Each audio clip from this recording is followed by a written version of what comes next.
Hello all the aspirants. आज आपको मिलवाना है दीपांशु से। दीपांशु ने इस बार ऑल इंडिया रैंक 96 के साथ जीआरएफ क्वालिफाई किया है और दीपांशु की जर्नी से हम लोग जानेंगे कि कैसे क्या प्रॉब्लम फेस करी और क्या उनका ये जर्नी रहा जिन्होंने इस बार काफी अच्छी रैंक के साथ जीआरएफ क्वालिफाई किया। तो Deepanshu, welcome to the platform. कैसा लग रहा है अभी जीआरएफ हो गया है? बहुत अच्छा लग रहा है सर। जहाँ से मैं आता हूँ वहाँ से बहुत कम लोग का जेआरएफ होता है और हम्म। अच्छा है कि मेरा एक ही अटेम्प्ट में सेकंड अटेम्प्ट था एक्चुअल में जेआरएफ हम्म। हो गया। तो आप कहाँ से बिलोंग करते हो? आपकी एमएससी कहाँ से हुई, ग्रेजुएशन कहाँ से हुआ, उसके बारे में भी बताओ थोड़ा। सर मैं छत्तीसगढ़ से आता हूँ और हाँ। मैंने अपना ग्रेजुएशन साइंस कॉलेज रायपुर से किया है छत्तीसगढ़ से। और हम्म। एमएससी मैंने पंडित रविशंकर शुक्ल यूनिवर्सिटी रायपुर से ही किया है। जी सर। अच्छा। और एमएससी के दौरान ही मैंने अपना स्टार्ट कर दिया था प्रिपरेशन नेट के लिए। अच्छा। और ये कब आपके मन में आया कि मुझे पीएचडी करना है या नेट एग्जाम क्रैक करना है और उसकी प्रिपरेशन मुझे करनी चाहिए? एक्चुअल में सर मैं बीएससी से ही इंस्पायर स्कॉलर था, तो मैंने बीएससी और एमएससी में मुझे इंस्पायर मिला है।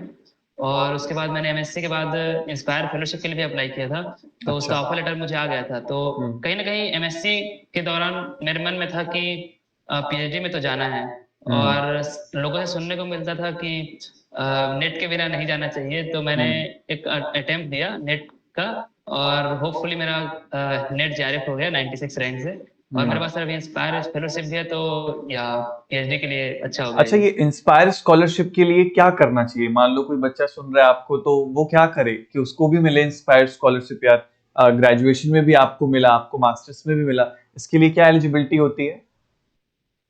सर इंस्पायर स्कॉलर मेन तो बीएससी से स्टार्ट होता है, तो हम्म। ये हर एक स्टेट के टॉप 1% जिन्होंने ट्वेल्थ में अपना अच्छा परसेंट स्कोर किया रहता है, तो हर स्टेट से टॉप 1% को लेते हैं। मतलब एक हर ईयर एक कट ऑफ क्राइटेरिया बनता है।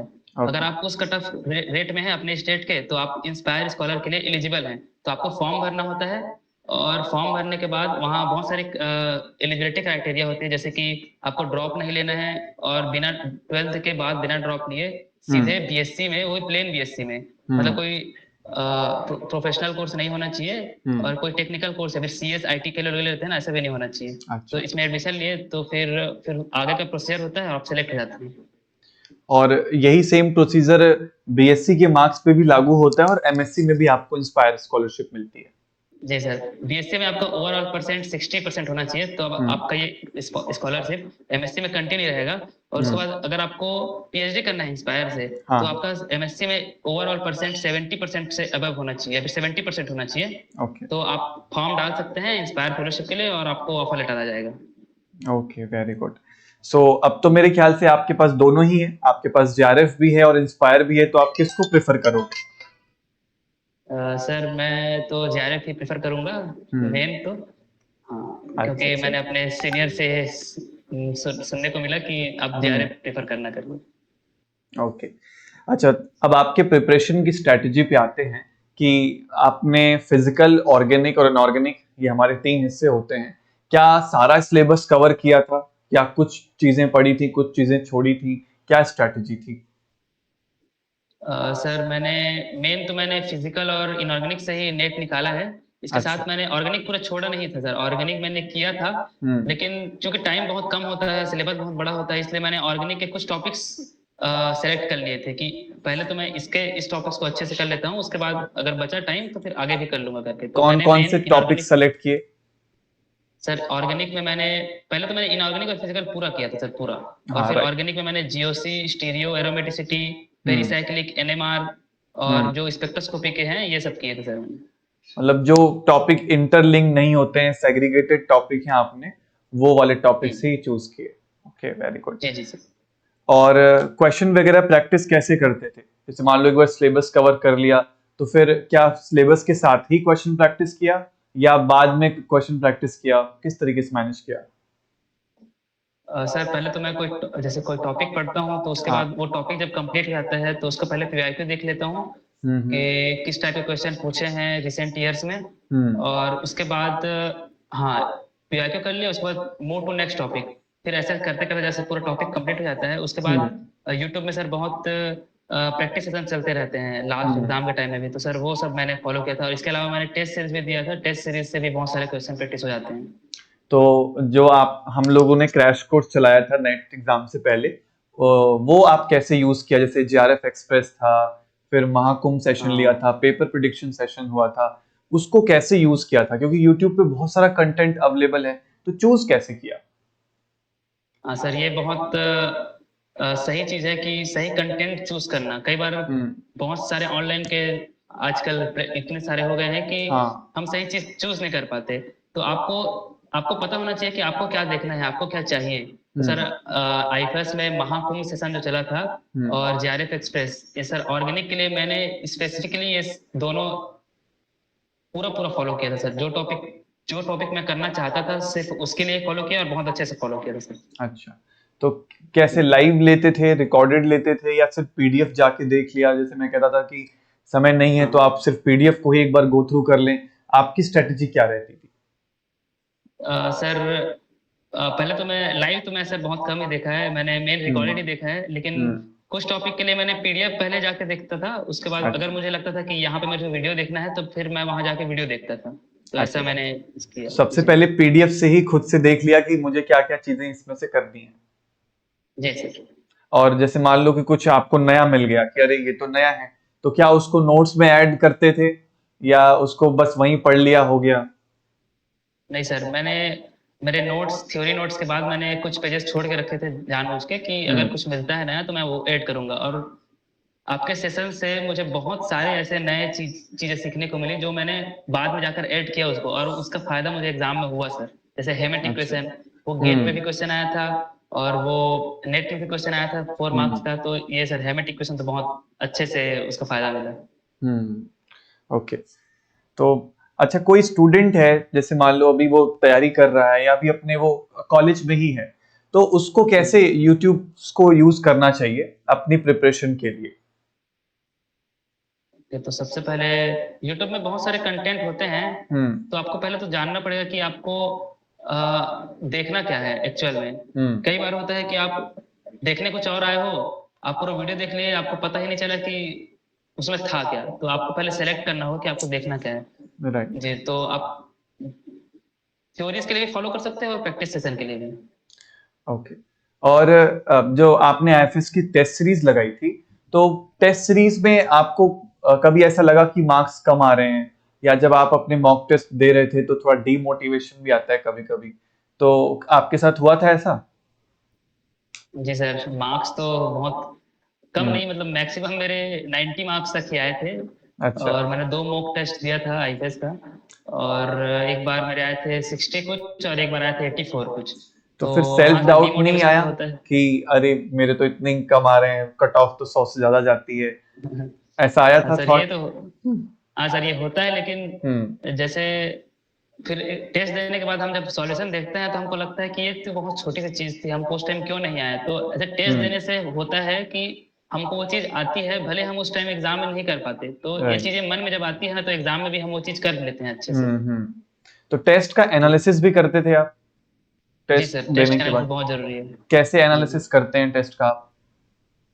सर, उसमें टेस्ट देने के बाद उसमें वीडियो सॉल्यूशन होता था, तो वीडियो सॉल्यूशन में बहुत अच्छे से बताया था। कई पीडीएफ भी मिलते थे उसके। तो हम्म। फिर वो मैंने वो देख लेता था, जो क्वेश्चन में मुझे लगता था कि इसका सॉल्यूशन मैंने सही किया है लेकिन एक्चुअल में होता कैसे है सॉल्यूशन, हम्म। उसके लिए। जी सर।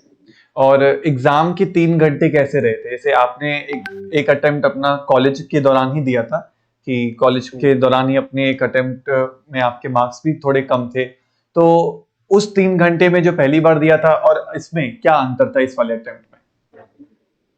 सर, पिछले अटेम्प्ट में तो मेरा कुछ हम्म। उतना खास तैयारी था नहीं। अच्छा। और अभी इस अटेम्प्ट में मैं ये सोच गया था कि मुझे पार्ट सी के सारे सारे क्वेश्चन करने हैं, कम से कम 23-24 तो करने ही हैं। ओके। और तो मैंने मेन अपना टाइम पार्ट सी के लिए ही दिया। फिर पार्ट बी में फिर मैंने 19 क्वेश्चन अटेम्प्ट किए थे। और उसके बाद सर मैं पार्ट ए की तरफ मूव। पार्ट ए के लिए सर मैंने 15 से 20 मिनट अलग से बचा के रखे थे, क्योंकि पार्ट ए भी सर इंपॉर्टेंट होता है जनरल एप्टीट्यूड का राइट। सेक्शन। हम्म। तो जनरल एप्टीट्यूड के लिए आपने कोई सेपरेट तैयारी करी थी, या आपको कॉन्फिडेंट थे कि हो जाएगा?